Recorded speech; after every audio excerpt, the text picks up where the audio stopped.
a little more than a year ago, I did a case study on Michigan DOT that was presented at the PPRA conference in Nice, France. And the topic area that I submitted this under was on communicating with the public. I'm from North Carolina, but my second home state is Michigan. And so I went over to Michigan DOT, interviewed a bunch of people, and put together this presentation. I was very impressed with some of the very simple things they use that communicate their preservation and their asset management program very clearly. So that's what this is about. So a little bit of history. Talk about their planning process, their 5-year transportation program, their 1-year program and project development cycle, how they do business, a little bit about performance measures and their asset management process, and then finally I get to the communicating with the public. And along the way, you're going to see on the slides these various little 1-page or 3-page fold-out type documents that Michigan DOT puts together, and they're available online, and you can get physical copies at their offices. So one of them is just what is our system, what's in our system.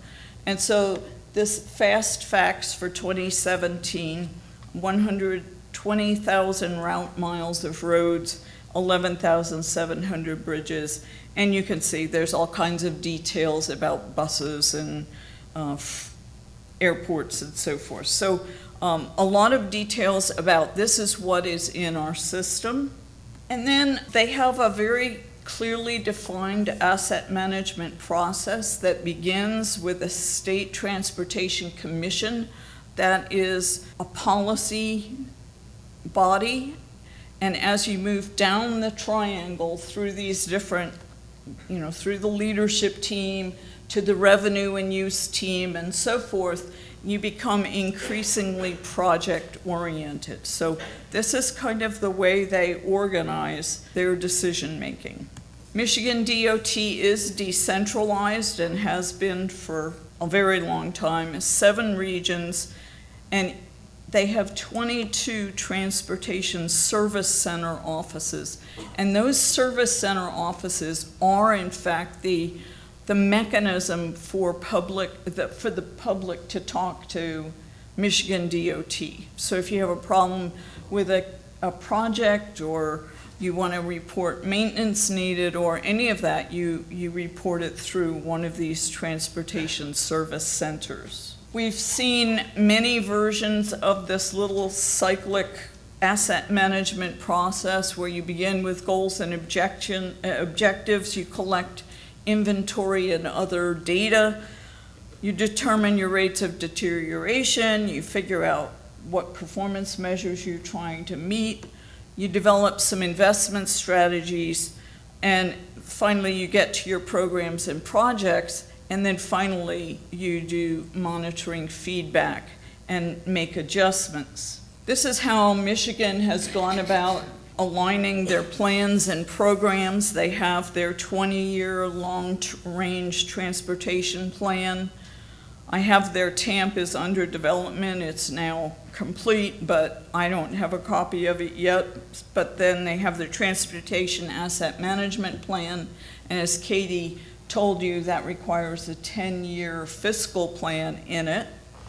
Then they have their 5-year transportation program, and finally their state transportation improvement program, and all of these documents are tied together.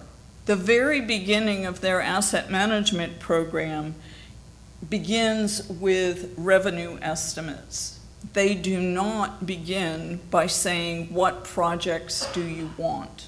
They begin by calculating how much funding is available. And then I showed this yellow document. It's very well done. It's a trifold document for the public on What is the gas tax question? What does it mean? And how do we make a decision about this kind of question? So the public is very aware. One of the things that I thought was outstanding in Michigan was that the public was made aware very early about these fiscal limits. This is how much we're going to spend based on the estimated revenues. Once they have that, they develop their broad strategies. In other words, not what roads are you going to chip seal, but what percentage of your funds are you going to dedicate to chip seals? How much money goes in thin lays? How much goes in minor rehabs and so forth? So it's a very different approach from what I lived when I was in North Carolina DOT. It may be quite a bit different from what you all are doing as well. So I thought that was interesting to set strategies, not projects. Once that is done, you end up with a document like this, which I realize you can't read the data, but essentially it says for each category how much money is going into that particular pot. And this is out there for the public to see and open for discussion.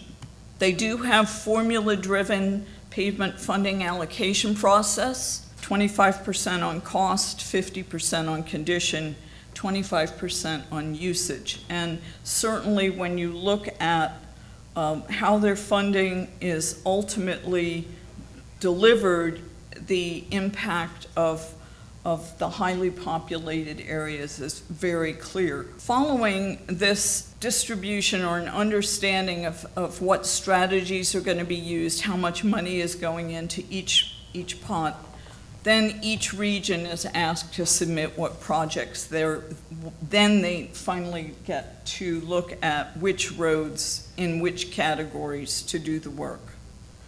And this comes with project selection criteria and some key dates for when they have to submit this.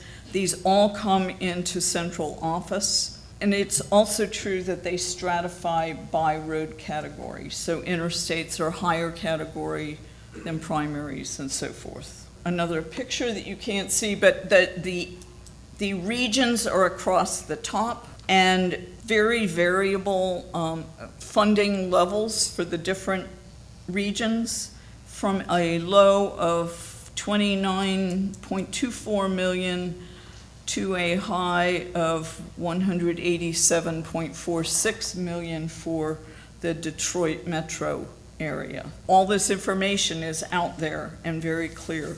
They have two systems, one for roads, one for bridges, to determine pavement and bridge condition. Those are used to determine the number of lane miles and the number of proposed for each particular type of pavement fix. They cannot exceed what the funding targets were. And then a subcommittee reviews and approves the strategies.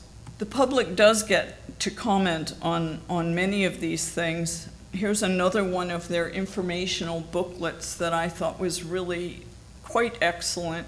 Which roads to fix, how MDOT decides. Very clear, very easy to understand, but it makes it very clear that they're going to consider safety, they're going to consider road condition, traffic volume, public input, and maintenance costs in making their decisions. I wish I had had that document when I was in North Carolina DOT.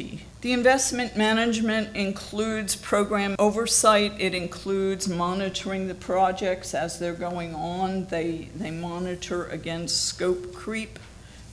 They monitor for schedule and budget. So a lot of effort is made to make sure that these projects do not exceed the financial targets that they have set. And I think this has become really common for many state agencies to have a public-facing dashboard that lists different areas of work in that state. And this one uses a green thumbs up and a red thumbs down to show areas where they're meeting targets and areas where they're not.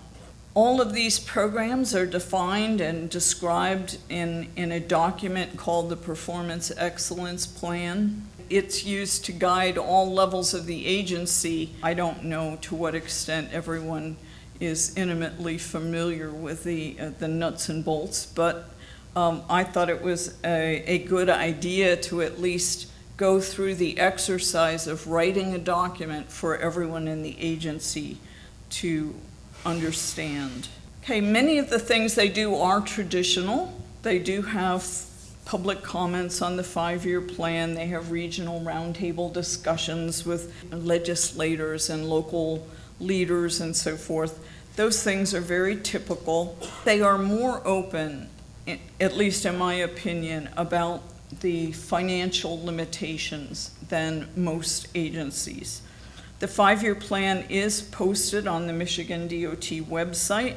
They also have, as I mentioned before, these transportation service centers to manage projects and to communicate with the public. That is where they have their public information campaigns, their email messaging, and in this day and time, we must have Twitter and Facebook and YouTube videos. Now I want to show you a few of my favorite documents that came out of Michigan DOT.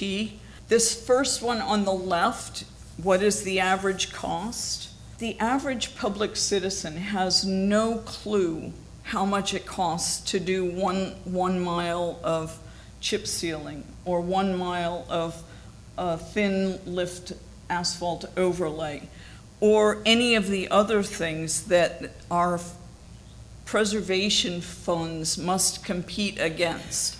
I thought this was really, really handy. It shows 4 different activities that are common in Michigan DOT, from buying a new bus to constructing a replacement bridge deck, and how they compare in price. I thought, and with the pictures, very visual, very easy to understand. Then they have the second document on the right is what is the economic input of transportation investments to the Michigan economy. One could argue that this is spin, but it's effective spin.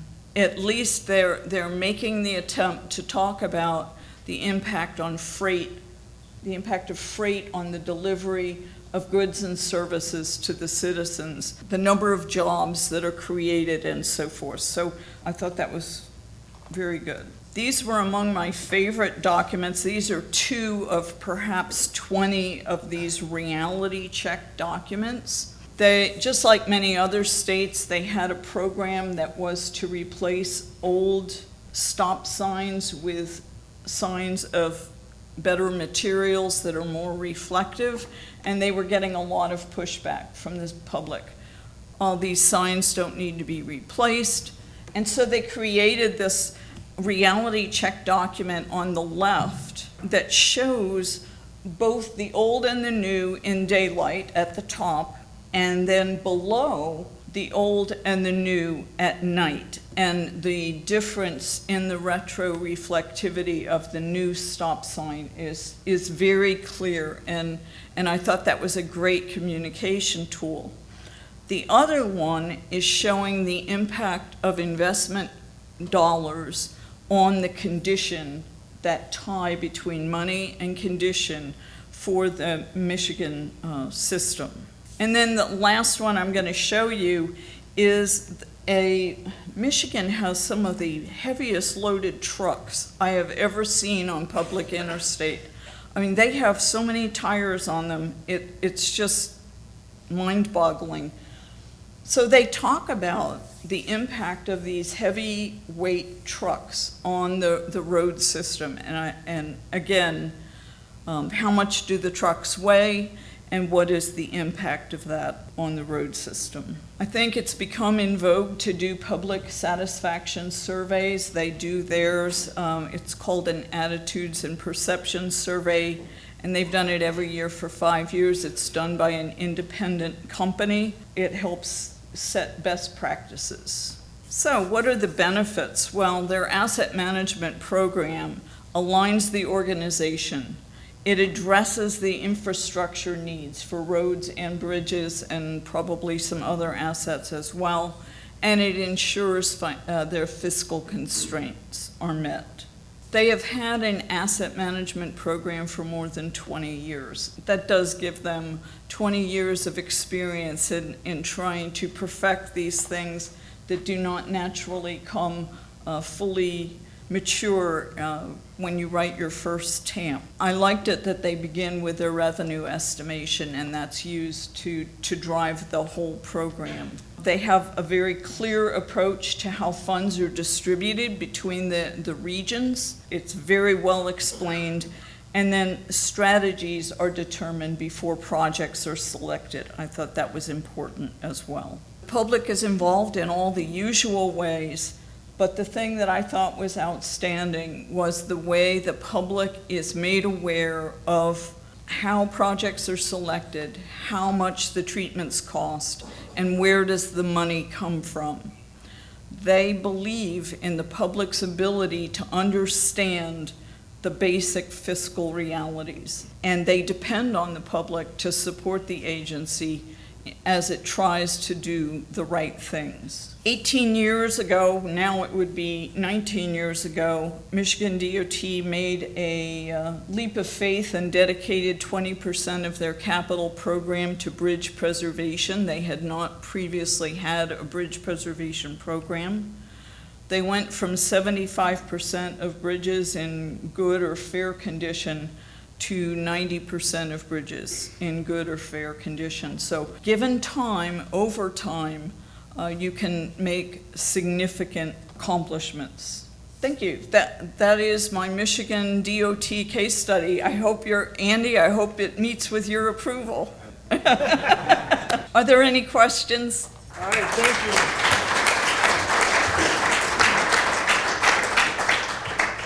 The preceding was produced by the National Center for Pavement Preservation. More information can be found on the web at pavementpreservation.org. Additional support provided by Michigan State University.